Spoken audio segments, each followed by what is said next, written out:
Okay then, hi, and this is gonna be a review of Husky 701 Supermoto. So Supermoto bike is obviously a different type of bike. Let's at this point think about it as a kind of all-rounder, kind of sportish bike. So what it can do if you are just thinking of buying a bike for road riding, but you have some other ideas in mind. Perhaps you're thinking about a bit of track days, or perhaps you do track days already, or perhaps you're thinking maybe you want to do a bit of adventure, a bit of off-roading, a little bit of roading. I think this could be the bike for you. I think this could be a bike that potentially can do all of that and pretty good. So, because usually you have to pick something and compromise. I think this is not a huge compromise, to be honest. It does everything very well. So far, I've been on a track, on actually 2 tracks. The way it's coming out of the corner and the way it's carrying a lot of speed through the corner, it's definitely no slouch, and it will make a lot of sport bikes work for their money. Yeah, not a lot of top speed, but well, I think I've saw like 200 k's on it at the end of the straight. I didn't run into the rev limiter on the top gear, so I assume there is potentially still a little bit more. But obviously the speedometer could be lying a little bit. But yeah, I think it's capable of about 200 k's. Let's put it this way. And you would think, whoa, Supermoto 200 k's must be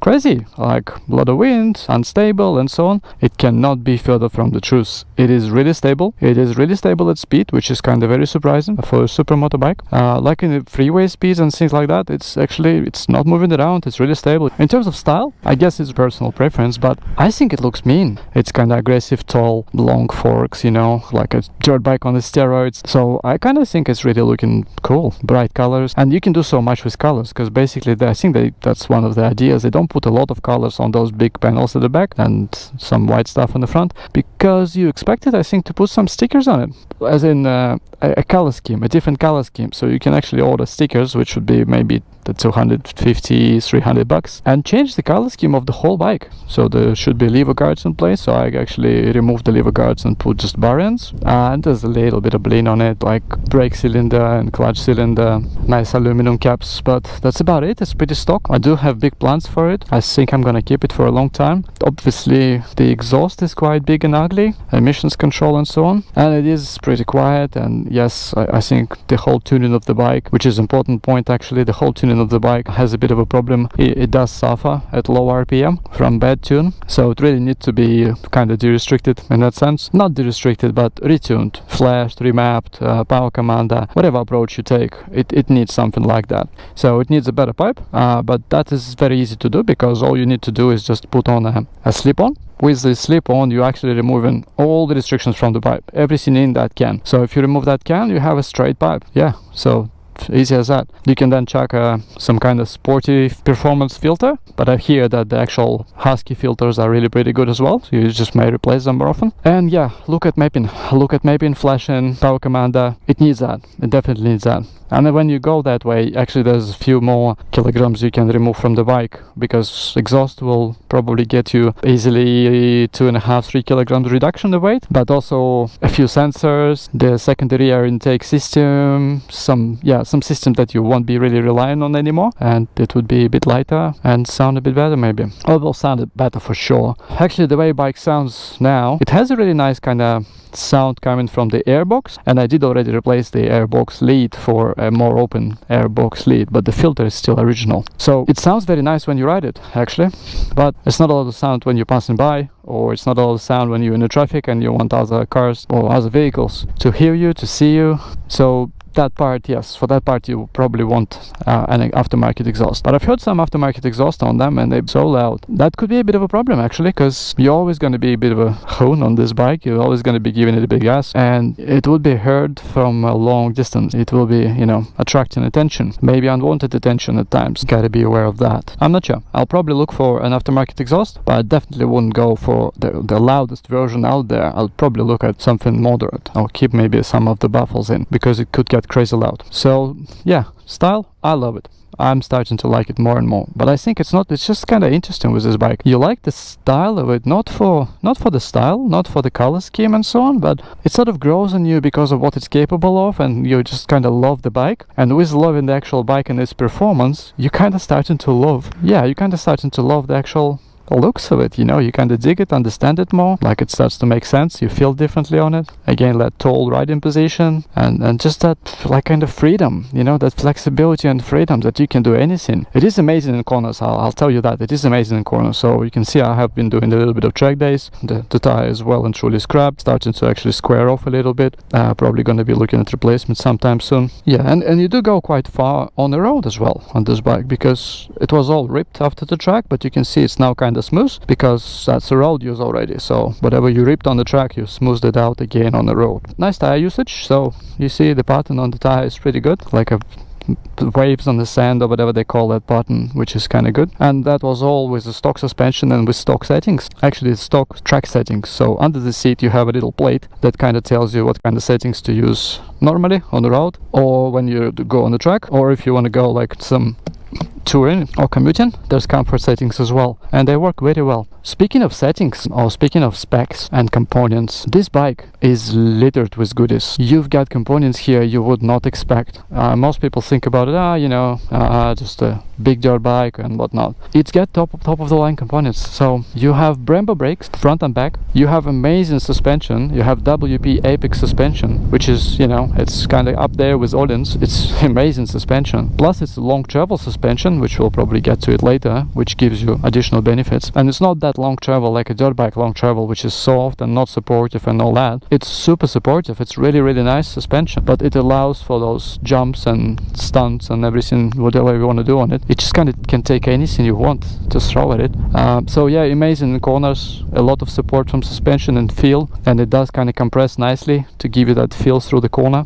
Electronics, that's just crazy. So you have not just ABS and traction control, we're talking here lean sensitive or cornering ABS and lean sensitive traction control. So it's got IMUs and all that, which is insane for a dirt bike, and it's really tuned very well as well. So you get two riding modes, normal and racetrack, and essentially yeah, I tried it on the track mode on the track. I never felt anything like ABS kicking in or anything like that. I'm not the fastest rider and not a racer, and I wasn't pushing it to its limit. I'm just kind of trying it the first time, but yeah, I was really impressed with the ABS.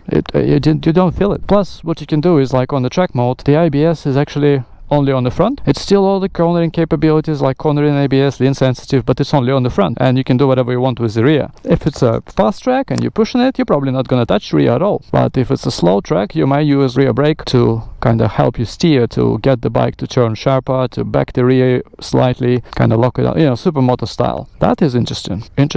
Quick shifter. So it has a quick shifter up and down, which is, it's just so nice. And I think like in Supermotos in general, that shifting, it could be, you know, wasting a bit of time for acceleration, but with this like brapping, you know, engine, like brah, and you have a quick shifter, it goes just brah brah brah brah. It is super nice, and it's, yeah, a lot of fun, and actually helps with performance. And downshifting with no clutch, with just a quick shifter or auto blipper, it's actually very smooth auto blipper as well. So quite often they're quite abrupt and kind of launch you forward a little bit. This one is really smooth. This one doesn't launch you anywhere. It's just basically amazing components. Everything just works so well. The brakes and the clutch, amazing feel. You just get so much feel through the brake lever and clutch lever. It's a single disc in the front, right? But on the track I never used anything more than 2 fingers, and I wasn't even like feeling like I'm really pushing it or braking hard. It could take so much more. I really need to kind of try it several times to start kind of asking for some of the limits of this bike. It's a bit of a transition for me. I mostly ride naked bikes and sport bikes, and I had a lot of them. Yeah, I had probably, I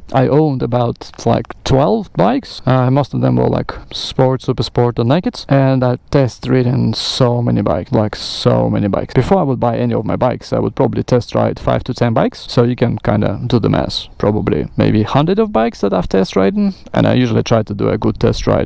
Not just 5 minutes around the block, but try to get away for half an hour or an hour. Most dealers are pretty good with that, so you really get to understand the bike, which is great. And that's what I recommend for you as well. If you're gonna try any of the bikes, you gotta take it out for quite a long ride, because 5 minutes, it doesn't give justice to most of the bikes. You're just starting to understand a little bit of it. So like I've had a Ducati 899 recently, and I've been test riding all the Ducatis for a long time and never kind of bought one, but then eventually decided to bite the bullet and bought one. And I did understand that actually you have to own one for a little bit to really appreciate what it is. But then there's more to it. Yeah, I'll make a review of that bike some other day, because that bike, you really have to push it to enjoy it. If you don't push it, if you ride it slow, it's not as good. So that was part of the reason I kind of wanted this thing, because this is good everywhere. This is just good everywhere. You can ride slow, you can cruise, commute, and it can take that all day. It's a very good fuel consumption. You can get almost 300 kilometers out of the full tank, Supermoto, and 300 kilometers, that's crazy. You can be very comfortable on it because the seat is obviously that long and you can sit anywhere on that seat. Mirrors are ugly, but they give you a good view, so if the commuting and touring is something that you're kind of after or thinking about. Components again, so the traction control system, the ABS, the suspension, you can ride in comfort all day long, and it kind of helps with most of the situations on the road, isn't it? You know, you do want good suspension and good brakes and all of that to be safe on the road. Yeah, to be able to have a lot of control over the bike and a lot of control over the different situations on the road. Very good rubber. Bike comes with a really good rubber stock. It's a bit sporty rubber, and I think in winter time it will kind of, you know, show, because it won't like water that much, and it kind of need to be hot. Interesting thing about the tires, actually, if manufacturer recommends 29 psi, which is kind of strange, right? So not many bikes do that, but it's a light bike. You have to have lower pressure. So kind of watch out for that, because dealers usually just kind of don't pay attention to these kind of details, and they put 34, 36 everywhere in every type of bike. But no, this bike has 29. But what I found is you can actually go a bit lower. You can maybe go 28 front, 27 rear, for example, actually for just road use. Because as soon as you start riding, they do warm up, and with warming up, you get a couple of more PSI in them, and there you go, there's 29, so perfect. But having slightly lower pressure kind of helps with warming the tires up. It gives you a lot more support and so on. A little bit of a lower pressure on the road actually helps with grip, helps with smoothness, helps with lots of things. And manufacturers, I think, recommend higher tire pressure for maybe longevity of the tires, but you know, who cares, as you're gonna get 5,000 kilometers out of the tire or 5,500 kilometers out of the tire. Yeah, it's a single cylinder, 693cc, I believe. They call it 701 in Husky range, but there's a sister bike in KTM. That bike is pretty much identical. We're talking different color, different seat, little components are different, but the main components are exactly the same. The Enduro version of this bike and the KTM Enduro version, they are slightly different. I think they have a different subframe, and the Husky has a better subframe in that regard. But in the Supermoto range between KTM and Husky, it's basically all about which one you like more, which brand you kind of dig more, but it's identical, and you look for the list of accessories and components for the bikes, and it's just like, it's the same. It looks all the same, but just Husky parts are blue and KTM parts are orange. So simple as that. Let's fire it up and listen to it. So you got traction control and riding modes, and it's 2 positions, and there's an ABS light just behind my phone there. So yeah, everything is very easy to adjust. You can do it on the fly. It's literally just a single press like that, and it goes to a different mode. It becomes a bit of a hooligan, or you can go into this mode. And to be honest, it's plenty hooligan in this mode as well. I don't know if you need the second mode on the road at all. Lots of cool features, like I was saying. The bike is littered with good components and so on, right? You do have a gear indicator, which is amazing, and this bike is different from the previous models because they do rev counter, but this rev counter is a bit dodgy. It's like, it's not a pretty rev counter, but at least you have one. So it's kind of just over there, RPM. When we're gonna start the bike, we'll see it. Another cool thing, again, not many bikes have it. So neutral, don't need to clutch, and you just kind of hit the start button and it starts it by itself, right? So you know, many bikes are just recently released that feature and kind of position it as a really kind of fancy cool feature. Look at this thing, this is amazing. You see my phone is charging. So before you would be using some kind of navigation maps and you'd be like, saving battery, switching it off every now and then. You don't need to do that anymore. It's easy. You have a USB. It's a USB on the bike. That's amazing. So you plug it in and forget about it. You always have full power and maps and everything ready for you. So you can see the forks are easily adjustable. There's just basically clicks on each of the fork. Another quirky feature is the fuel tank is at the back of the bike, so which position the fuel very low, and underneath this plastic there's like a composite material fuel tank. The exhaust is pretty quiet. If you blip it a little bit, it's pretty quiet, but you have that nice note coming at the moment. Everything coming from here, from the airbox. So if I blip it a bit harder, maybe you could pick up a little bit.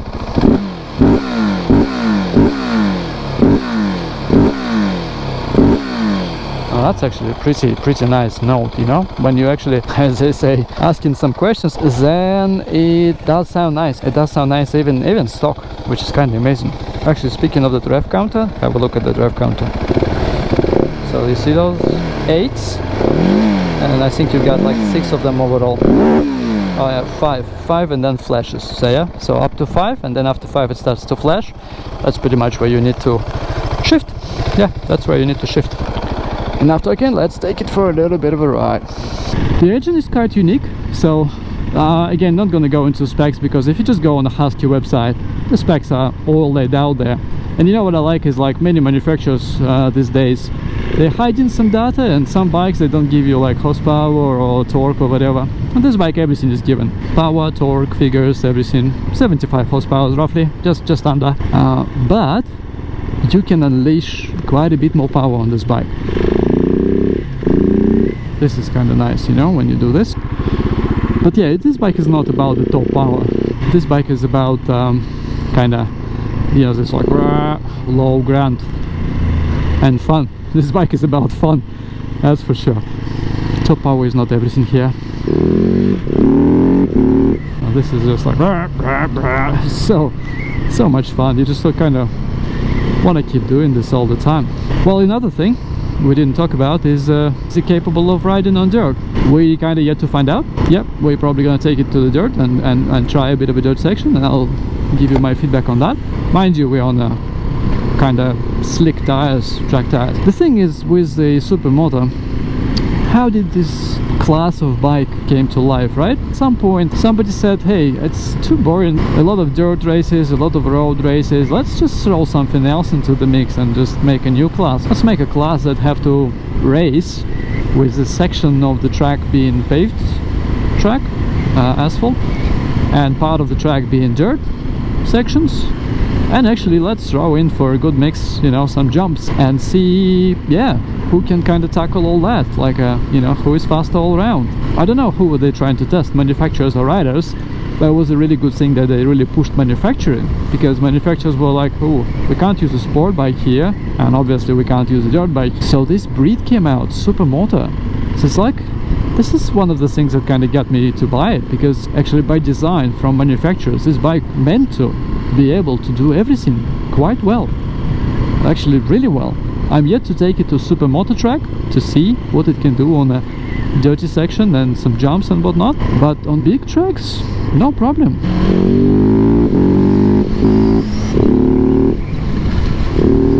Higher speed, so you know, highway, freeway, 90 kilometers an hour, 100 kilometers an hour, all those things are easy, absolutely easy. Yes, you do get wind buffering, and it's not horrible at all, like any naked bike, you know, compared to Super Duke R, for example, same amount of wind. And you think this is going to be like, oh, tall and really not stable on a straight at 100 kilometers. No, it's not. It's very stable.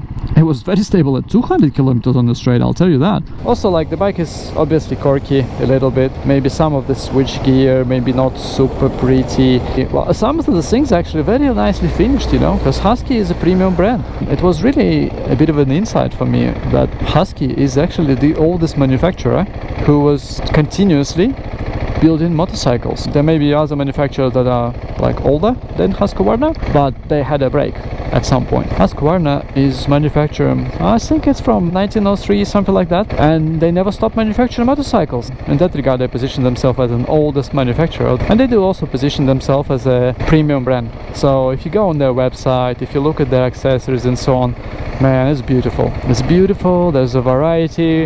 It's a tall bike, so you really have to be quite confident on the bike over, like on motorcycles overall, to kind of accept that riding position. Yeah, it's a bit of a long reach to the ground, but to be honest, if you're not really short, if you're kind of average person, when you sit on the bike, it kind of squats a little bit, and the reach become not so bad at all. I can't flat foot the bike, it's more like tippy toes, but because the bike is light, it's not an issue.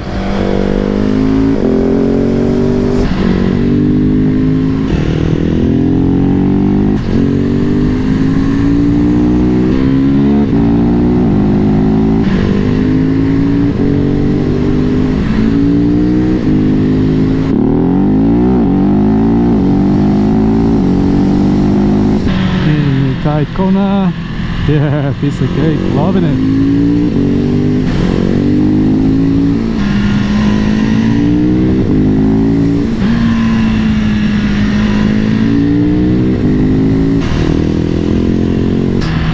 the corner that all the sport bikes usually struggle with, because it's super tight, but we go like leg out and inside. Nice. Tight corners, yeah. Tight corners is this bike's territory.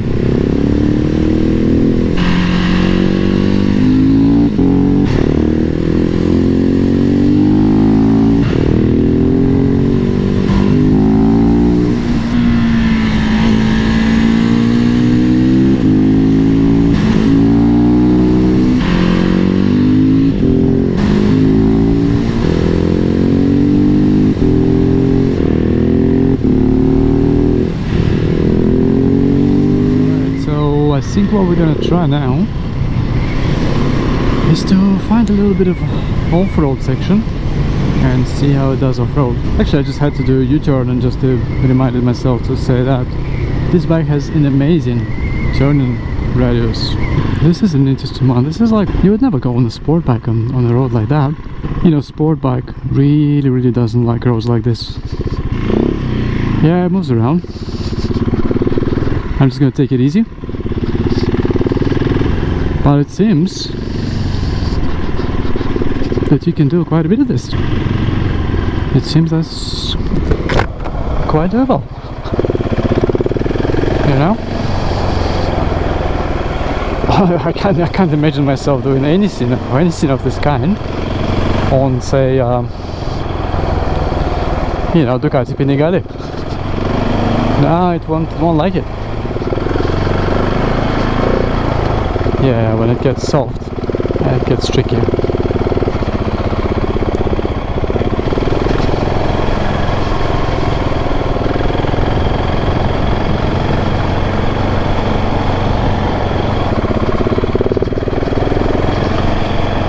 Well, what can I say? It's not an off-road bike, mostly purely because of the tires. I think, and I'm not very good off-road myself, to be honest, but on the tires that basically belong on the racetrack, and me being not very good off-road, still kind of riding through the forest, I'm pretty sure it's very capable off-road. And it could be a really good touring bike, not a dirt bike. It kind of moves around a little bit. Yeah, I guess with hours of doing this, you get a bit more confident. But just like on the tires that I have now, that are slicks, pretty much slicks. Think of it as like Pirelli Supercorsa SP, that kind of tire. That doesn't belong here. Yeah, because the bike is light and the suspension is so good, the combination of those things makes this quite possible.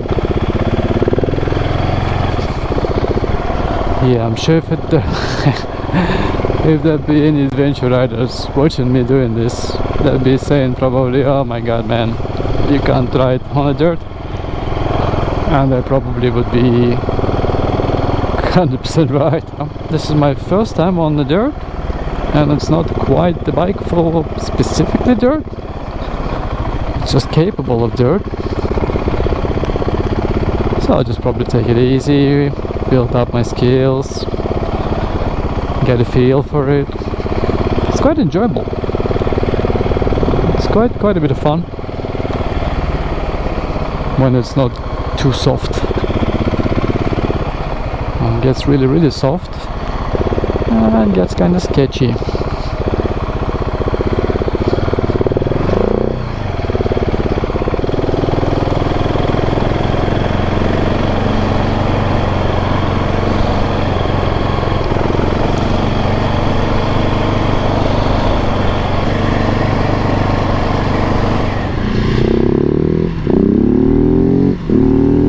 Okay, so what this bike is all about, it's obviously, it's a little fun. It's a little fun toy. But on the same hand, this is actually quite useful bike. It's quite capable of different types of riding. It's capable on the track, it's capable on commuting, off-roading, adventuring. It's kind of capable all around. It might not do anything specifically super well, like for example, obviously if you're really a track rider, you will find some super sport bikes obviously going to be better, that's not a question. But if you just want to have kind of a little bit of everything and push it quite far, but you know, still don't want to commit to one bike that is specifically for track and one bike is specifically for dirt and so on, this could be a good compromise. This could be almost not a compromise. With track, you get other options because this bike can go on small kart tracks. It can participate in Supermoto events. So that opens up opportunities for actually more tracks for you to ride on, because it can ride on big tracks. It can also ride on small Supermoto tracks. A positive, I think, is that you're getting a lot of bike for your money. It's quite a unique blend of really high-tech, high-spec components and really good sophisticated electronics that puts it in a unique position. Negatives, I guess, it's not the bike for all. Many people would find it ugly, many people would find it too corky, it could be a tall riding position, somebody may not like that. The single cylinder is obviously vibrating. It's really smooth for single cylinders, but as a single cylinder it still vibrates. That may be something that some people like, some may not like. I would put it down as a character. I mean, Ducati vibrates as well, and I love that, and I love the sound of it.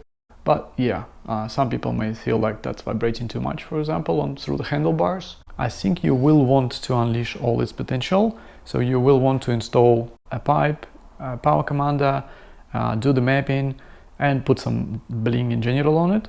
And that's kind of negative, because without all of that, you may not potentially enjoy it to its full potential. But also, it's not such a big negative, because all these components for this bike are fairly cheap. So the bling you'll find for this bike is actually quite cheap. It's not crazy expensive. It comes with very good tires straight out of the box. It is lightweight, it is very light, so when I put it on the scales with half of the fuel tank and without mirrors, and I removed the clutch and brake guards, it was only 150 kilograms. You would imagine completely stock and fully fueled, it will probably be just about 157 kilograms perhaps. When you do remove all the weight from the bike and put some bling, it's most likely going to be within 150 kilograms. Yeah, final verdict. A lot of fun, awesome bike, loving it. We'll make a long-term review later on as well. And yeah, just will keep you posted and updated with how it performs on the track and off-road later on when I do get to explore that thoroughly.